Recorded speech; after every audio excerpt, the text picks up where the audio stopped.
Milton. I have a picture of it as well of where it's going. It should say it like right here, right? If you see this,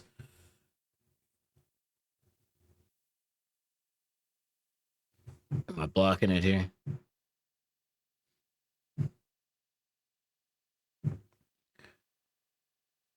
Yeah, it's going in from the Gulf of Mexico, way, way out there, going northeast and hitting Florida. So that's going to be something, huh? Let's go see what's going on. Governor Desantis providing update on the Hurricane Milton.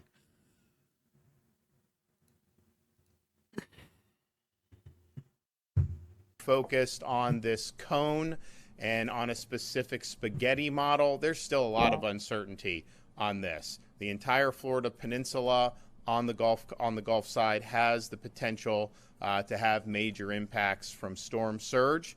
How that storm ultimately develops in terms of the track will obviously have a big impact in terms of which areas are going to get more damage than others. But there's just no way to say that, well, if you're in this part of the Gulf Coast, you're probably going to be fine. There's no way it's going to get here. No, there's actually a lot of range of possibilities when it comes to this storm. So just be mindful of that and let that uncertainty influence your preparations to know that you're not going to be able to be told with 100-degree certainty where this storm is going to go this far out in advance. We signed an executive order declaring a state of emergency yesterday. We now have 51 Florida counties that are in that executive order. We do the standard stuff so people can prepare, our state resources, local governments. But one of the things that we did was make sure that all disaster debris management sites that are in landfills and counties that were impacted by Hurricane Helene, that they remain open 24/7 for drop-off. And yes, we had a situation this morning in Pinellas County, bright and early. No one was there, so we just opened it. At the state officials opened it and are using it, and we need to do that. We have directed state personnel to help with this, and so you've got a lot of assets that have been brought to bear, and we're happy to do that to assist and to supplement, not to displace, but to supplement local government's obligations on debris removal. We are at a level 1 here. As of the 5 o'clock advisory, Hurricane Milton was located 805 miles west-southwest of Tampa. Maximum sustained winds have now reached 85 miles per hour. Kevin and his team at Florida DEM are fulfilling missions actively in preparation for the storm making landfall in the state of Florida. We've sent high water rescue vehicles to Hillsborough and Pinellas counties, where there are some models having the eye of the storm making landfall, although I think the more recent track is that it's slightly south of Tampa Bay. Again, a lot of uncertainty. No way you could be wedded to one particular spaghetti plot at this point. In Hillsborough, we've deployed nearly 400 feet of flood protection systems. These things have worked when you have critical infrastructure, so we're going to continue to be doing that over the next few days in anticipation of the storm. We're coordinating 1,800 feet of flood protection systems for different types of critical infrastructure throughout counties like Hillsborough and Manatee. We're actively fulfilling over 32 separate requests for flood protection devices. We were in Manatee Memorial Hospital last week doing an event. They used it. They didn't flood. Most of the other places they're right on the water, flooded. The devices worked, and so we're happy to do that. We have almost 600 ambulances ready to assist healthcare facilities. And as I previously noted, the debris removal mission leading into the storm, certainly for all today, all Monday, and probably all of Tuesday, as long as it's safe to do so, is 24/7. It's round the clock, and that's the way it's got to be. The Hurricane Helene left a lot of debris in its wake that did damage to homes. People have had to take things out, and just sitting there is a hazard. Now, I know there's been a lot of problems with these contractors and these local governments. I think Kevin has laid down the law on that. I mean, if these contractors are not fulfilling their responsibilities, there's going to be penalties for that. And we're not just going to sit idly by. You're under contract, you make money off the local government or city, and then you don't show up. That doesn't work for us. And so we'll make sure that we respond accordingly. We currently have 415,000 gallons of diesel, 250,000 gallons of gasoline, and an additional 315,000 gallons of both diesel and gasoline are en route. I think people know, fuel comes in, like the Port of Tampa. At some point, given the track of this storm, the port is going to make a decision to do. I'm not saying that's going to happen now or tomorrow, but there will be an interruption in that port and probably some other ports. So we do have fuel that is on hand. I directed DEM and FDOT to supplement the existing sand removal in addition to debris removal. When the storm surge came on these barrier islands in places like Manatee and Pinellas County, left massive amounts of sand. They already had to truck huge amounts of sand when we did SR 786 in Manatee and Sarasota counties. And we're happy to do that, but man, it's a lot. So they're doing it, and they're helping it, removing the sand in addition to removing the debris. So we have Florida National Guard, Florida State Guard, additional FDOT personnel, Florida Highway Patrol are all hands on deck for this debris removal mission in advance of Hurricane Milton. Over 800 guardsmen are currently deployed in impacted areas, and we are in process of mobilizing a total of 4,000 to be deployed throughout the state. National Guard's also deploying heavy equipment to assist with debris removal, including Army and Air Force horizontal construction units, tactical high water vehicles, dump trucks, and front-end loaders. Division of Emergency Management is coordinating with local EM directors to inform them of the debris waste and landfill sites that have been ordered to remain open 24/7 and are surging assets, of course, to supplement local debris removal coordination. Now, this is a 24/7 moment for this debris removal. You have a storm and then have one less than 2 weeks later, two majors back to back. That is not something that is easy. That creates a lot of challenges. And so what we have to do is just do it around the clock until it's no longer safe to do it. So that's what the state assets are doing. That is what the local assets need to be doing as well. This is not a 9 to 5 debris removal. You're not going to be able to get it done if you just do 9 to 5. So we need everybody doing 24/7. And we would also advise local governments to do what the state government is doing. If we have a dump truck at FDOT and that dump truck's coming to pick up debris, the Helene debris in areas that are in the eye of the forecast for Milton.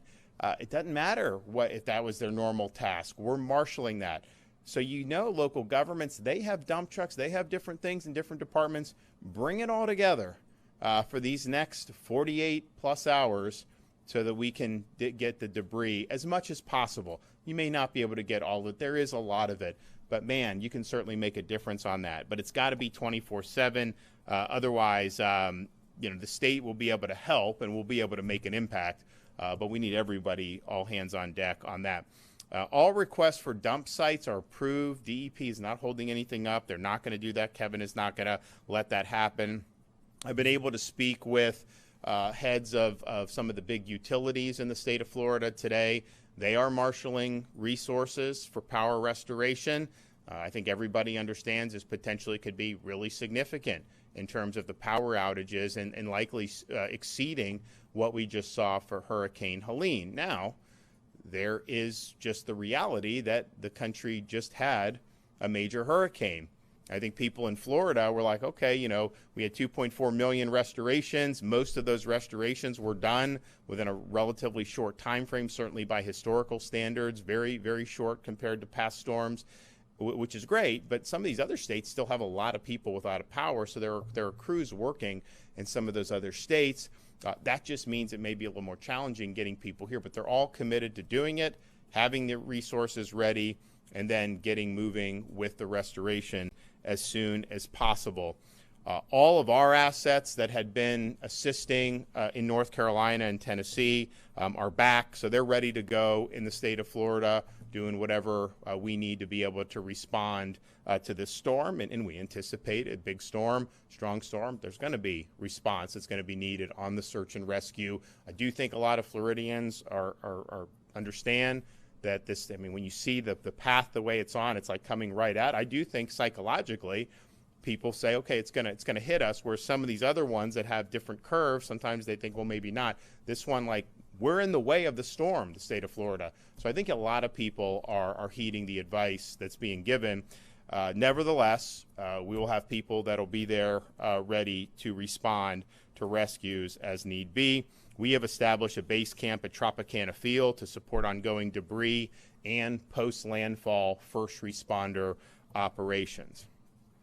Remember that you have time to prepare and execute your plan for hurricane response, but you got to start doing it now if you haven't already.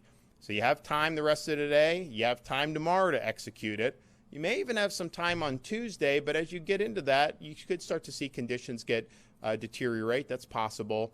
So have the plan, execute the plan. Now is the time to do it.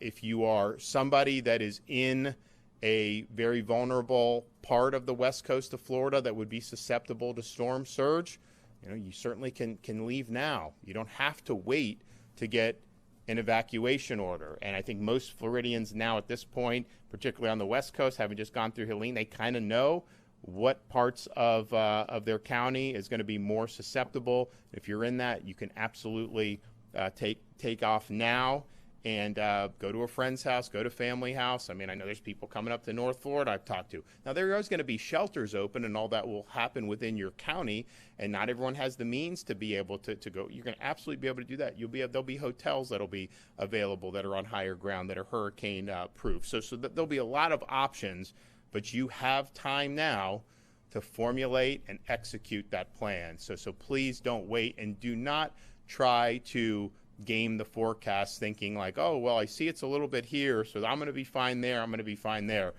It very well may be there's going to be a lot of evacuations that are going to be issued across the west coast of Florida. Depending on how this storm goes, very possible that some people will end up evacuating and in hindsight didn't have major damage. That's possible, right? If it is looking like it's going to go into Tampa Bay and then it goes further south, 75 miles, if you're in Pasco or some of those, you may, being on the cleaner side of the storm, you may not see catastrophic damage. That is definitely possible, but I wouldn't bet on that happening. And I would definitely say for southwest Florida, again, don't get wedded to kind of where the eye of the storm is right now. There's a lot that can change, but a Tampa landfall is going to produce storm surge in places like Sarasota and Charlotte. If it landfalls a little further south, it's still going to produce storm surge further south and southwest. So I think no matter what, I think you're going to see surge from in the southwest part of the state. I think the storm's going to be big enough. I think it's going to be strong enough. And so it doesn't even matter if it goes into Tampa or Bradenton. If you're in southwest Florida, you are going to feel that. So just be prepared for that. Now, obviously, if it goes further south, people are on the north, they're on the cleaner side. That's a big difference in terms of the potential impact, no question. But you cannot possibly know how that is going to shake out. So just be very, very cautious about how you're looking at this data, and do not make inferences that somehow you're going to be in the clear. The entire peninsula, the entire west coast, has the potential to have major, major impact because of the storm surge with this storm. Gas tanks, as I mentioned, we're bringing in gas, but make sure your tanks are filled, particularly if you're going to evacuate. Know your zone. If you want to go to floridadisaster.org/know, you can determine whether you live in an evacuation zone. Now, we just had Hurricane Helene. You had communities that saw storm surge. So I would say, if you saw significant storm surge last storm, you could have that and then some this storm. It is possible that it will exceed what you saw with Hurricane Helene, depending on the precise path of this storm. But you can go to floridadisaster.org/know to determine if you live in an evacuation zone. I know sandbag locations are now open in many places in central and southern Florida. Check your county's emergency management page to know where those locations are. Your emergency management page at your county can be found at floridadisaster.org/counties. Keep an eye on those alerts. Listen to what your local officials are telling you, particularly about evacuation zones. I mean, I know Kevin and I were talking about which counties are doing which now. There's going to be a flurry of these things that are going to come out over the next 24 hours. So just be prepared for that. The following counties have announced school closures for tomorrow, Monday, October 7th. DeSoto, Hillsborough, Lee, Manatee, Pasco, Pinellas, and Sarasota. And you may end up having some more that get added to that. If you're in one of those counties and you got kids, that just gives you more freedom and more opportunity to be able to evacuate if you're in an area where you need to do that. To see the latest information on school closures, you can go to fldoe.org, fldoe.org. Please be careful about driving as conditions worsen, which potentially could happen sometime on Tuesday, depending on how fast this thing moves. We did have, unfortunately, fatalities on the road. I think on almost every storm we do, it's difficult. It's not easy, but be very, very careful when you're doing that. For people that are still reeling from Hurricane Helene, if there's something that you need, call Hope Florida. It's open 24/7, 1-833-GET-HOPE, 1-833-GET-HOPE. You're going to have potentially major power outages. We've had good generator safety practice in Florida over the more recent storms compared to where maybe we were a few years before. Remember, do not run your generator in your home. That will potentially kill you. Keep it outside, away from doors, and away from windows. And if you have an electrical vehicle, just remember that if you have saltwater intrusion, particularly with storm surge, it can catch on fire. And that creates a major fire hazard, and it puts your home, if it's in a garage in your home, it puts your home in jeopardy of burning down. So these are really significant things. Make sure that if you have an electric vehicle that you're getting it out of the range of any storm surge, get it to higher ground. I mean, I remember we went to St. Pete Beach right after Helene, and there were a number of people, not just EVs, a number of people were parking the cars on the bridge because that was higher up. You're not going to want to leave EVs in there. Now, your other cars too, because if you have 6 feet of storm surge, I mean, it could definitely take out a normal car. Those don't necessarily catch on fire because they don't have the same battery that the EVs do, but you can lose the car from that. But the EVs, I think, have the potential to have broader impacts. I want to thank Kevin Guthrie and Jared for mobilizing very quickly. We had a massive mobilization for Hurricane Helene. Very rapid response. I mean, you see that in the power restoration. You see that in the search and rescues that were conducted very efficiently in the hours after the storm. You saw it in the very quick restoration of SR 786 and Anna Maria Island and Bradenton Beach and all those areas. You've seen it across the board. You've also seen a lot of people doing a lot of great things in Western North Carolina, saving lives. Search and rescue, helping with roads, doing things that are really impactful. And then, once this storm was forming, to have everybody back ready to go, to marshal all these resources to get this critical debris removal mission as far along as possible. This has been very, very quick for these agencies in terms of their response. So I'm very appreciative of that. And look, when these emergencies hit, it's not 9 to 5 at that point. It is 24/7, and you just have to do that. I think everyone's got to be on that posture throughout the state of Florida. We've got a runway coming up to midweek. We are going to have a major storm impact the state. It's too soon to tell exactly where. It's too soon to tell exactly how powerful, although we expect it to be powerful. But the one thing that we know is we don't want to waste any time. We want to do 24/7. Our guys are doing it. I would encourage everybody out there in these local communities, particularly on debris, let's go 24/7 and let's get this done. Okay, Kevin Guthrie. Good afternoon, everyone. Governor, thank you once again for jumping in to action ahead of expected impacts from Hurricane Milton and ensuring that communities have all the requested resources needed. The State Emergency Response Team continues to work on mission requests received from counties and deploy any requested resources to areas in need as preparations are underway.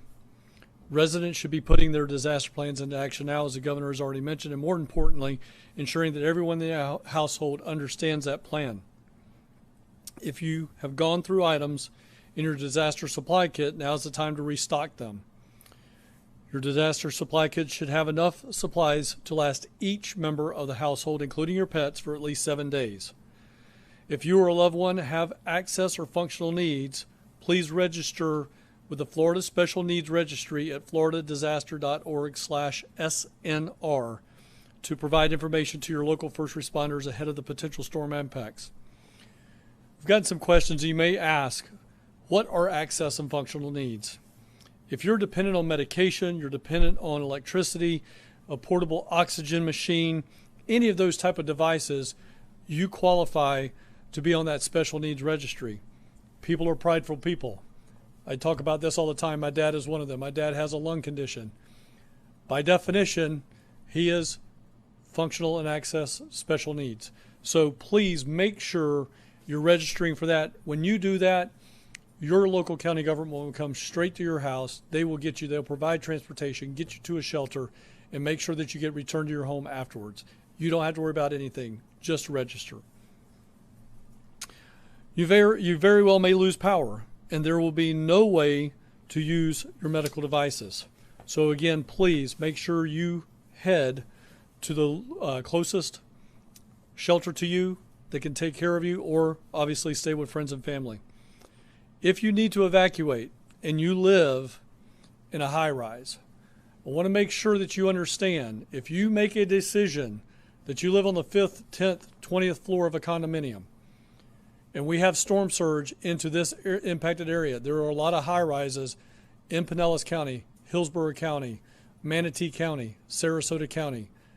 If you make a choice to stay up and we get storm surge and it takes that elevator system down, my brother-in-law works in the elevator business. He is still trying to repair elevators from Hurricane Ian. All right, it takes time to get this stuff done. Please make sure, if you made that decision, you may have to go up and down 5, 8, 10, 20 flights of stairs. If you're older, your joints are weak, that's hard to do.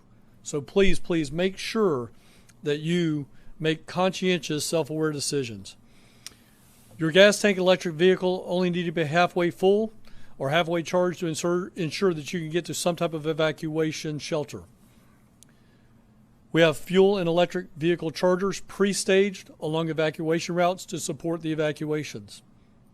You can get additional preparedness resources and state updates on Hurricane Milton, and they can be found at visiting floridadisaster.org/updates. You can follow us on X and Instagram at FLSERT and Facebook at FDEM, where we are sharing updates in real time. Please make sure you have ways to find information from your local county emergency management, and you do that by going to Florida Disaster.